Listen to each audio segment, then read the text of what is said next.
제가 신학교를 졸업한 지 어느덧 30년이 됐습니다. 그래서 그러다 보니 요즘 시대에 뒤떨어진 신학적 사고와 생각을 갖고 있는 것은 아닌가. 흔한 말로 나도 꼰대가 되어가고 있는 것은 아닌가 해서 늘 공부하려고 나름대로 노력을 합니다. 특별히 제가 좋아하시는 교수님이 계신데 한국의 한일장신대 전주에 있는 신학교인데 차정식 교수님이 신학을 가르치시는데 신약 전공하셨는데 그분의 강의를 제가 이거로 돈을 주고 줌으로도 듣고 여러 가지로 나름대로 공부를 합니다.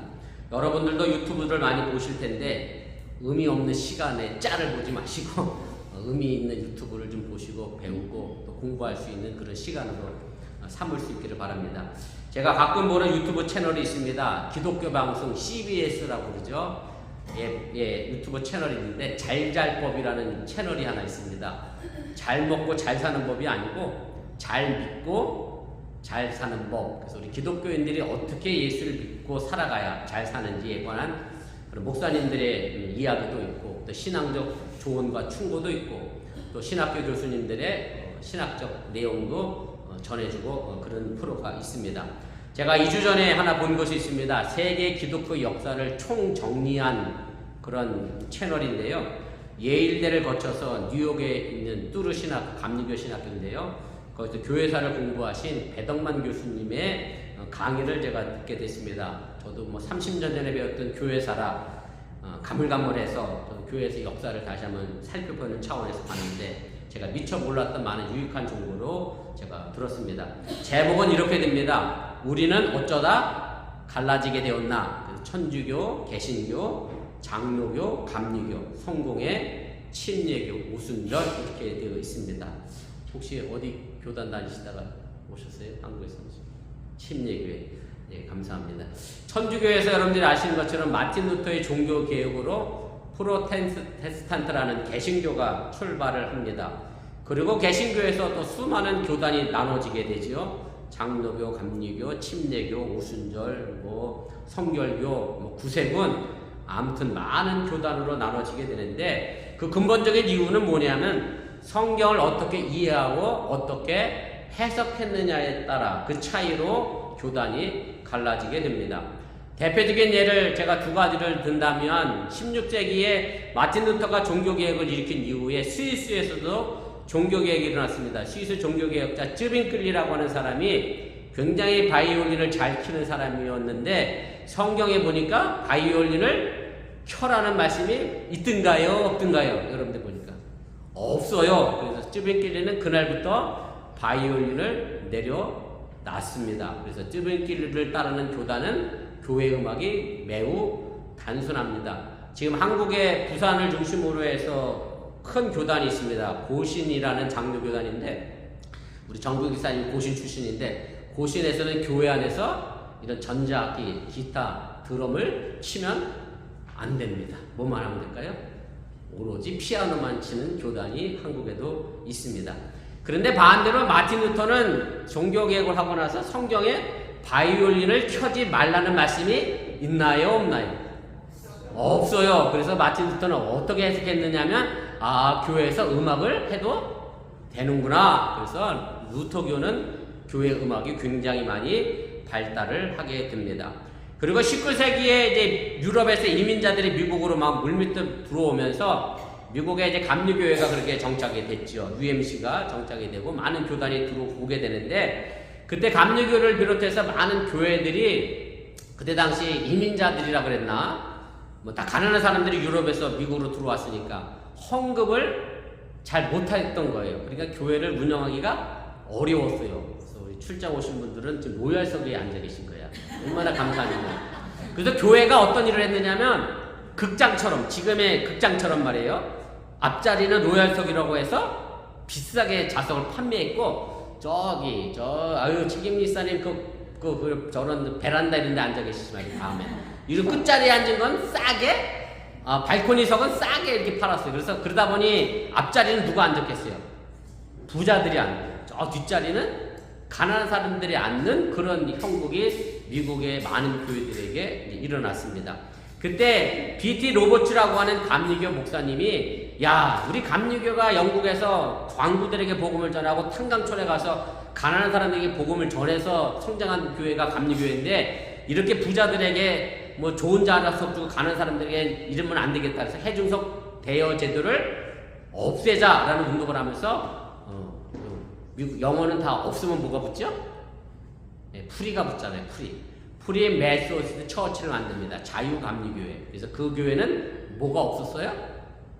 자석을 판매하지 않았습니다. 아무렇게나 자유롭게 앉아도 괜찮다. 그래서 사실은 지금은 모든 교회가 다 뭘 따라가는 거죠?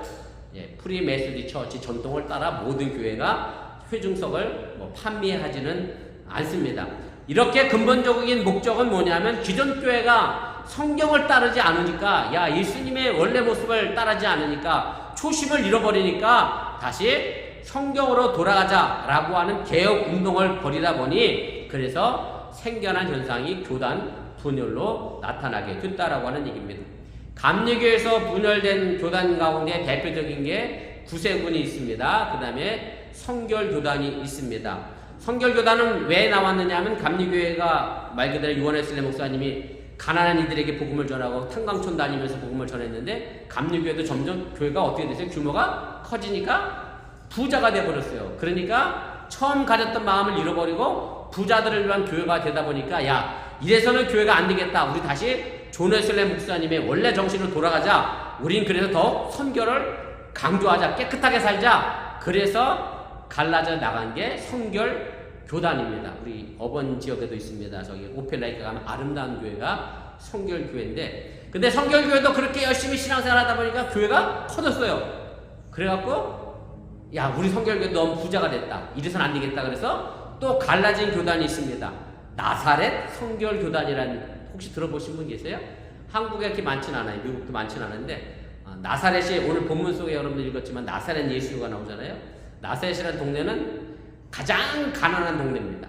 아주 어려운 동네예요. 그래서 나사렛 성결교회는 다시 초심으로 돌아가자면서 나사렛 붙여갖고 교회 올 때 절대 뭐를 하면 안 되냐면 목걸이를 차서도 안 되고 반지를 껴서도 안 되고 귀걸이를 하지도 말아야 되고 비싼 가방 들지도 말아야 되고 좋은 차 타고 교회 오면 안 되고, 물론 나사렛 성결교단이 지금도 그 전통을 유지하는지 잘 모르겠습니다만은 아무튼 그래서 성결교회에서 더 극단적인 나사렛 성결교단이 생기게 됐습니다.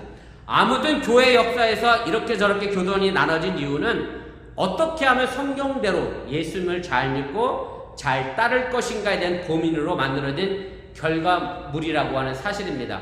천주교회에서 갈라져 나온 수도원 운동도 마찬가지입니다. 천주교회가 너무 정치적으로 비례져 가니까 야, 이래서는 안 되겠다 그래서 산속으로 들어가서 광야로 들어가서 수도원 운동을 벌인 것이 천주교를 개혁하는 갱신 운동으로 수도원 운동도 생겨나게 됐다라는 얘기입니다. 예수님을 믿고 따른다는 것이 그리 쉬운 것이 아닙니다. 아니, 분명하게 어렵습니다. 예수님의 제자들이 예수님을 따를 때 그냥 손쉽게 따르는 것이 아니었다는 말씀입니다. 구약 성경에 보면 창세기에 아브라함이 자기 고향을 떠났죠. 친척을 떠났죠. 아버지 집을 떠났습니다. 다 내려놓고 하나님이 가라고 하니까 무조건 떠나갔던 것처럼 예수님의 제자들인 이 갈릴리 어부들도 생계를 위해서 했던 배도 버리고 그물도 버리고 가정도 버리고 예수님을 따랐습니다. 떠남과 버림을 전제한 따름이었다는 말씀입니다. 예수님의 제자들을 부르면서 사람을 낚는 어부가 되게 해주겠다라고 하는 약속을 했는데 그 의미가 정확히 뭔지 알지 못한 채 예수님의 12제자는 그렇게 예수님을 따라갔다라고 하는 얘기입니다. 제가 오늘 유수한테 이렇게 물어봤어요. 예수님이 나를 따르면 100만 불짜리 집을 살 수 있도록 해줄게. 그러면 예수 따르겠냐니까 다 예수 믿겠대.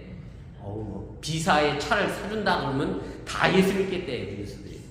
비사. 비사 맞죠? 비사. 비사의 차. H사를 많이 사야 되는데 왜 자꾸 B사를 사는지. 아무튼 그래서 어쨌든 예수를 따른다는 게 쉽지가 않습니다. 예수님이 제자들에게 구체적으로 이런 비전을 제시한 게 아닌데 쉽게 따라갈 수 없는 길을 말 그대로 사서 고생하며 예수님의 제자들은 예수님을 그렇게 따라 나섰다라고 하는 얘기입니다. 저희 아버지가 농사를 짓다가 목회를 시작하셨습니다. 권사로 계시다가 복음을 전해야 되겠다. 그래서 예수님이 말씀했던 것처럼 집도 팔고 땅도 팔고, 집은 큰아버지 주고 땅은 팔아서 다 나눠주고 빈손으로 목회를 나가셨어요. 그러니 얼마나 목회가 힘들었겠어요. 저희 어머니가 지금 요양원에 계신데 제가 가끔 안부 묻고 전화 걸면 저희 어머니는 저에게 이렇게 인사를 합니다. 밥은 먹고 사냐? 이렇게 물어봐요. 목사의 큰아들이 밥 굶을까봐 걱정인 게 본인이 사모하면서 뭘 걱정하셨기 때문에, 끼니 걱정하셨던 시절이 있었기 때문에 이제 그게 걱정이 되니까 이 큰아들 걱정을 그렇게 하십니다. 그만큼 예수를 따른다는 것이 쉬운 일이 아니었는데, 그럼 왜 제자들은 그 어려운 걸 결단하고 예수님을 따랐느냐라고 묻는다라고 하면, 예수님을 향한 새로운 세상에 대한 꿈과 비전이 있었기 때문에 예수님을 따랐다라고 하는 얘기입니다. 로마에 의하여 압제당하고 가난에 시달리고 힘들고 어렵게 살고 있는 시대 속에서 예수님의 삶과 가르침은 그 시대 사람들에게 새로운 세상이 가능하다는 사실을 일깨워줬다라고 하는 얘기입니다. 200년 전에 천주교회가 우리 대한민국에 복음을 전할 때도 마찬가지였고, 100여 년 전에 개신교가 복음을 전할 때도 마찬가지고, 예수님의 복음이 말 그대로 반상을 차별하고 말입니다. 모든 사람이 평등하다라고 하는 복음이 전해졌기 때문에, 또 일제시대 때 개신교가 전달돼서 일제로부터 해방되고 새로운 세상을 꿈꾸는 것을 선교사들이 전했기 때문에 그렇게 한국교회가 급속도로 부흥하고 성장할 수 있었다라고 하는 얘기입니다. 우리 그리스도인들은 새로운 세상을 다시 그리는 사람들입니다. 이 시대가 흘러가는 대로 풍조 따라 살아가는 사람들이 아니라 새로운 세상을 예수님 말씀대로 꿈꾸며 나아가는 사람들이어야 한다는 얘기입니다. 이사야 선지자가 예언했던 것처럼 이리와 어린 양이 함께 살고 표범이 어린 염소와 함께 눕는 평화의 세상을 만들어가는 사람들이어야 합니다. 실제적으로 이런 세상이 가능하냐라고 묻는다고 하면 불가능하다고 모든 사람들이 대답할 겁니다. 그리고 미가 선지자가 예언했던 것처럼 나라마다 칼을 쳐서 농기구를 만들고 다시는 군사훈련도 하지 않는 세상을 꿈꾸는 사람들이 우리 기독교인들이어야 한다는 사실을 여러분들이 잊지 마시길 바랍니다. 예수님은 더 파격적인 말씀을 하십니다. 마가복음 9장 35절에 보면 가장 높은 사람이 모든 사람을 섬기는 세상을 꿈꿨던 예수님의 모습은 어찌 보면 이 시대에 어울리지 않는 몽상가와 같은 모습일 수도 있다는 사실을 우리가 알게 됩니다. 오늘날 교회 밖 세상 사람들은 기독교에 대한 불신과 비판이 굉장히 높습니다. 그래서 기독교를 욕하는 말로 개독교라고 말하기도 합니다. 이런 비판에 교회는 사실은 겸한 마음으로 우리 자신을 돌아봐야 한다라고 하는 얘기고, 그런 소리를 들을만 했기 때문에 교회가 그런 소리를 들었다라고 하는 사실을 우리가 인지해야 한다는 말씀입니다. 오늘 우리가 함께 읽은 본문의 말씀의 시작은 한 회당에서 일어난 사건인데 우리가 뼈아프게 바라봐야 될 사건이기도 합니다. 오늘 읽은 본문 바로 앞에 말씀에 보면 예수님이 12제자를 부르시고 나서 제일 먼저 하신 일이 가버나움이라고 하는 한 동네에 있는 회당에 들어가시게 됩니다. 그날은 유대인들이 모든 일상의 일을 멈추고 거룩하게 예배를 드리는 안식일이었습니다. 거룩한 날, 거룩한 장소였습니다. 그런데 이 거룩한 날인 안식일에 이 거룩한 장소인 회당에, 그리고 거룩한 하나님의 말씀을 듣는 가운데에 더러운 귀신 들린 사람이 있었습니다. 우리는 귀신이라고 하면 흔히 미쳤다라고 생각을 하는데, 정신병원에 가면 목사는 절대 면회를 할 수 없습니다. 왜냐하면 목사님들 대부분이 정신병자에게 뭐라고 얘기할까요? 귀신 들렸다라고 얘기해서 전혀 치료에 도움이 안 되기 때문에, 그래서 저희 신학교 때도 신학생들이 그를 가르칩니다. 귀신 들린 사람과 정신병은 반드시 구분해야 한다. 그래서 저도 그렇게 배우고 신학교를 졸업했는데, 아무튼 우리는 귀신 들렸다 그러면 미쳤다라고 생각하고, 신 들렸다, 뭐 빙의했다, 이런 현상을 우리가 떠올리게 됩니다. 귀신을 헬라어로 보면 퓨뉴마라는 단어를 사용합니다. 물론 퓨뉴마는 귀신이라는 뜻도 있습니다만은 원래적인 뜻의 의미는 영이란 뜻입니다. 영, 그 다음에 마음을 뜻합니다. 그런데 우리 귀신 앞에 뭐가 붙어 있느냐면 더러운이 붙어 있습니다. 그래서 더러운 귀신 들린 사람은 더러운 영 혹은 더러운 마음에 사로잡힌 사람이라고 번역해도 틀리지가 않습니다. 그렇다면 더러운 영, 더러운 마음이란 무엇일까를 우리가 생각해 봐야 합니다. 이에 대해서 예수님이 마가복음 7장 20절 23절에 하신 말씀이 있습니다. 우리 좀 함께 다 같이 읽어보겠습니다. 사람에게서 나오는 그것이 사람을 더럽게 하느니라. 속에서 곧 사람의 마음에서 나오는 것은 악한 생각, 곧 음란과 도둑질과 살인과 간음과 탐욕과 악독과 속임과 음탕과 질투와 비방과 교만과 우매함이니 이 모든 악한 것이 다 속에서 나와서 사람을 더럽게 하느니라. 예수님은 그 모든 더러운 것들이 사람의 마음속에서 나온다라고 말씀합니다. 영적으로나 도덕적으로 잘못된 상태를 더러운 영, 더러운 마음이라고 우리가 볼 수가 있다는 말씀입니다. 이렇게 볼 때 이 이야기는 단지 정신 나간 한 사람의 이야기는 아닙니다. 미친 어느 특정한 사람의 이야기가 아니라는 것을 깨닫게 됩니다. 그렇다고 하면 여기 등장하는 이 더러운 귀신 들린 사람은 그 회당 안에 모였던 모든 이스라엘 사람들이었을 것이고, 좀 더 정직하게 실제적으로 얘기한다라고 하면 오늘 이 교회 안에 앉아있는 우리의 모습일 수도 있다는 사실입니다. 거룩한 날, 거룩한 장소에 나와서 거룩한 하나님의 말씀을 듣고 있긴 합니다만은, 하지만 속에는 온갖 더러운 것들이 가득 차 있다라고 하면 우리들도 결국 예수님께 꾸지람을 들을 수밖에 없다는 말씀입니다. 오늘 이 귀신 들린 사람은 본문 24절에 예수님을 이렇게 표현합니다. 나사렛 예수여. 아까 제가 나사렛 성결교단을 얘기했습니다마는, 나사렛이라고 하는 곳은 예수님의 고향인데요. 아주 작고 가난하고 못 사는 동네의 대표적인 대명사입니다. 그래서 예수님을 멸시하는 그런 말로 이 귀신 들린 사람은 예수님을 나사렛 예수라고 말했습니다. 요즘 말로 이야기하면 쉽게 그 시골 촌뛰기가 뭘 예수냐, 선지자냐, 메시아냐, 그런 식의 경멸 어린 말이 바로 나사렛 예수라고 하는 그런 단어입니다. 그런데 그렇게 예수님을 경멸했던 이 귀신 들린 사람이 24절에 보면 말입니다. 이렇게 또 이야기합니다. 나는 당신이 누구인 줄 아오니 하나님의 거룩한 자니이다. 하나님의 거룩한 자라고 하는 말은 메시아, 그리스도, 구세주라고 하는 의미를 가지고 있습니다. 귀신 들린 사람은 나사렛 예수여라고 경멸적으로 예수님을 부르면서 동시에 하나님의 거룩한 자라라고 경건하게 신앙 고백하고 있다는 말씀입니다. 이 귀신 들린 사람은 예수님에게 이중적인 호칭을 쓰고 있습니다. 경멸의 호칭, 거룩의 호칭을 다 쓰고 있습니다. 이것이 바로 많은 그리스도인들의 실상의 모습이라고 하는 사실입니다. 우리가 하나님을 거룩한 아버지라고 부르면서 실제로는 예수님의 가르침과 삶은 제대로 따르지 않는 이중적인 모습으로 살아갈 때가 너무 많다는 말씀입니다. 저는 이런 모습 때문에 지금의 기독교가 세상 사람들로부터 개독교라고 하는 말을 듣는 이유라고 생각이 듭니다. 그리고 심지어는 교회가 개인 재산이 되어 세습까지 되는 현실을 우리가 목도하고 있습니다. 그런데 제가 가만히 좀 생각해 봤어요. 물론 저희 아버지도 목회를 하셨습니다만은 세습하는 교회치고 작은 교회는 없습니다. 아버지가 교회를 막 건축하다가 엄청난 빚을 졌어요. 부도가 날 판이야. 그 교회 아들 물려줄까요? 안 물려줍니다. 그 교회 가겠다는 아들도 사실 없습니다. 아버지가 저 강원도 두메산골 산골에서 목회를 하는데 아들이 아버지 교회 세습하겠다고 강원도 두메산골을 갈까요? 부르는 아버지도 없고 가겠다는 아들도 없습니다. 다 중대형 교회 이상만 세습을 합니다. 그리고 그럴듯하게 이렇게 얘기하죠. 재벌이 아들에게 물려주는 세상적인 세습이 아니라 하나님의 사명을 물려주는 신앙적인 세습이다. 그러면 구약성경의 제사장이 아들들에게 제사장 직분을 물려줬기 때문에 정당하다.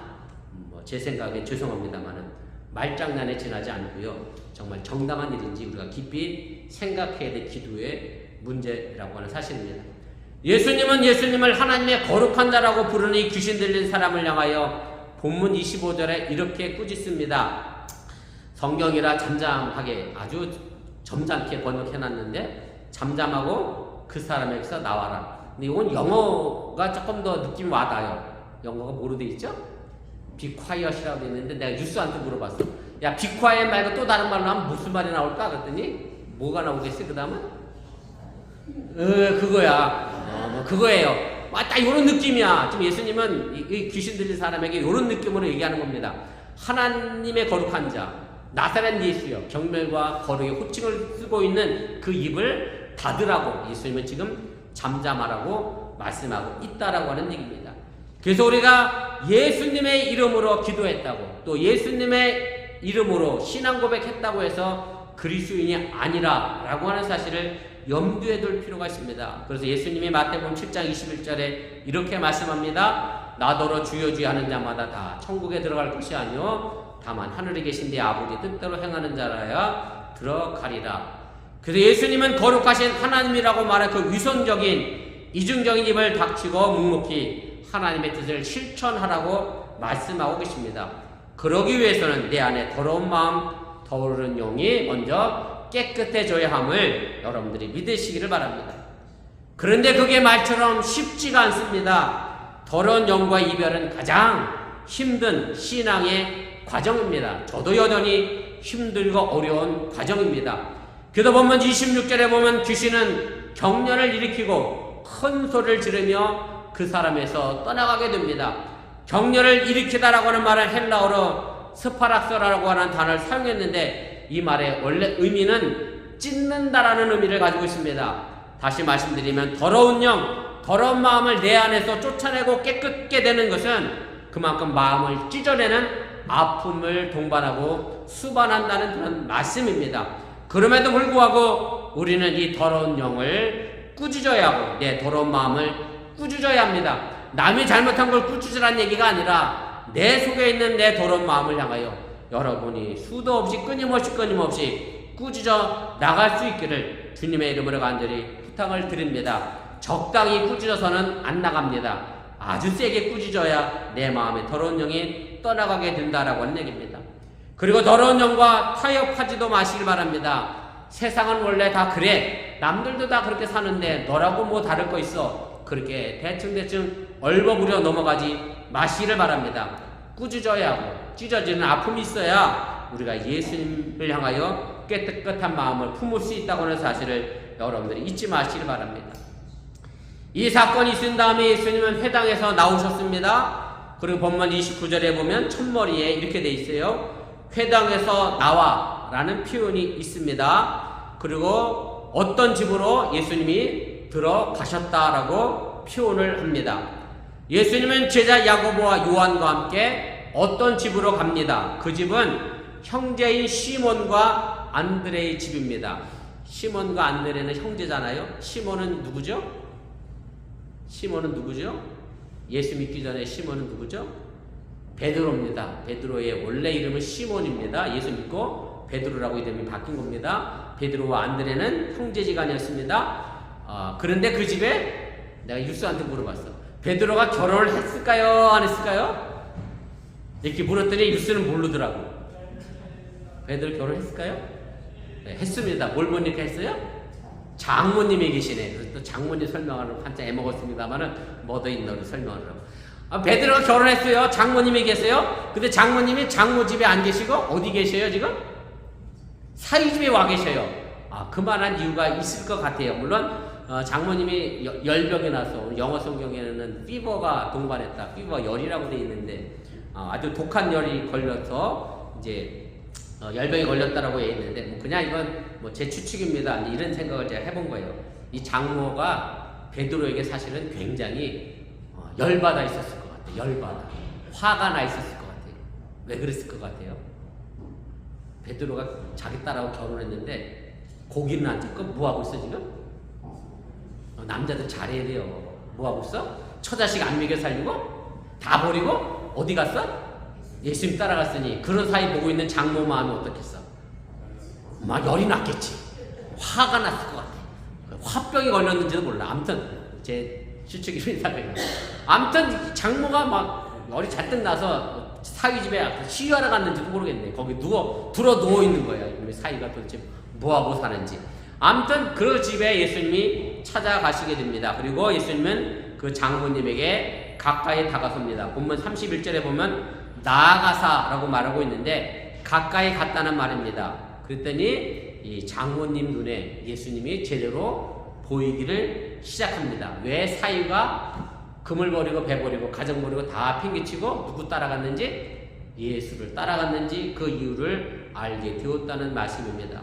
우리 교회 생활은요, 멀어서는 안 됩니다. 그저 주일 예배나 멀찍이 떨어져서 구경이나 하다가 끝나기가 무섭게 집으로 달려가지 마시기 바랍니다. 수요 예배도 참석해 보시고 새벽 기도에도 나와 보시고 속회도 열심히 다녀보시고 그렇게 선교에도 참여해 보시고 열심히 신앙생활 해 보시길 바랍니다. 어저께 한 달에 한 번 자녀를 위한 안수 기도하는 날이었잖아요. 하람이가 하율이가 턱턱 떼면서 걸어 들어왔어. 아버지 손에 이끌렸어. 그 뒤를 이어 시원이와 유건이가 엄마 손에 이끌려서 턱턱 걸어 들어왔어. 내가 오늘 아침에 물어봤어. 아침에 교회 새벽기도 나오고 싶어 나왔냐? 했더니 아니야. 나오고 싶은데 아버지가 엄마가 억지로 깨서 나오는 거야. 그래서 우리 집사람은 가면서 그랬다니까. 아버지가 장로니? 누구도 장로가 됐어? 아들, 딸도 장로가 돼서 새벽기도 나와서 뭔 고생이야. 시원이한테 유건이한테도 그랬습니다. 그렇지만 그럼에도 그거 한번 해봐야 예수를 알고 기도가 뭔지 알고 나와서 가까이 해야 예수를 만나는 거지. 멀리서 떨어져서 저처럼 한비 저렇게 멀리 있으니까 머리를 파만 애가 한비인지 안 보이. 제가 눈이 나빠서 안경을 깨야 합니다만 안 보이면 안 되잖아요. 여러분 그렇게 가까이 교회를 하시기를 바랍니다. 그래야 예수님의 제대로 된 모습을 우리가 발견하게 됩니다. 특별히 여러분들 말씀을 멀리하지 마시기 바랍니다. 많은 신앙인들이 성경을 안다고 생각합니다마는 예수님이 어떤 분인지 안다고 생각합니다마는 믿음이 뭔지 신앙이 뭔지 안다고 생각합니다마는 실상은 의외로 모르고 있는 경우가 너무 많다는 말씀입니다. 예수님은 이 장모의 손을 잡았습니다. 이것이 목회고 신앙입니다. 그리고 이것이 교회의 모습입니다. 서로 다가가서 손을 잡아주고 버거운 삶 속에 있는 교우들을 서로 일으켜주는 것이 신앙생활이라고 하는 말씀입니다. 예수님은 가까이 다가서서 베드로의 장모의 손을 잡아 일으켰습니다. 놀랍게도 31절에 일으키다라고 하는 말을 헬라어로 에게이오라는 단어를 사용했는데 이 단어는 예수님의 부활하셨다라는 단어와 똑같은 단어입니다. 서로 일으켜주는 신앙, 이것이 바로 부활 신앙임을 또한 여러분들이 믿으시기를 바랍니다. 그리고 나서 베드로의 장모는 예수님과 제자들에게 수종 들었다라고 말합니다. 수종 들었다라고 하는 얘기는 섬겼다는 말씀입니다.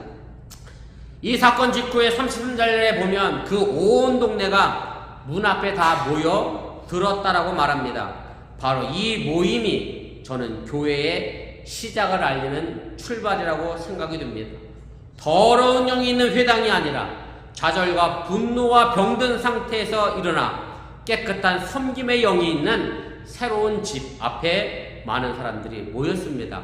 회당에 나와 집으로 들어갔다는 29절의 말씀은 그래서 평범한 말씀이 아니라는 사실입니다. 여기서 집이란 단순한 집이 아닙니다. 더러운 영이 회당에서 나와 들어간 새로운 집입니다. 그리고 그 집은 바로 교회의 시작임을 여러분들이 믿으시길 바랍니다. 제가 여러 번 말씀드렸습니다만 교회는 절대로 건물이 아닙니다.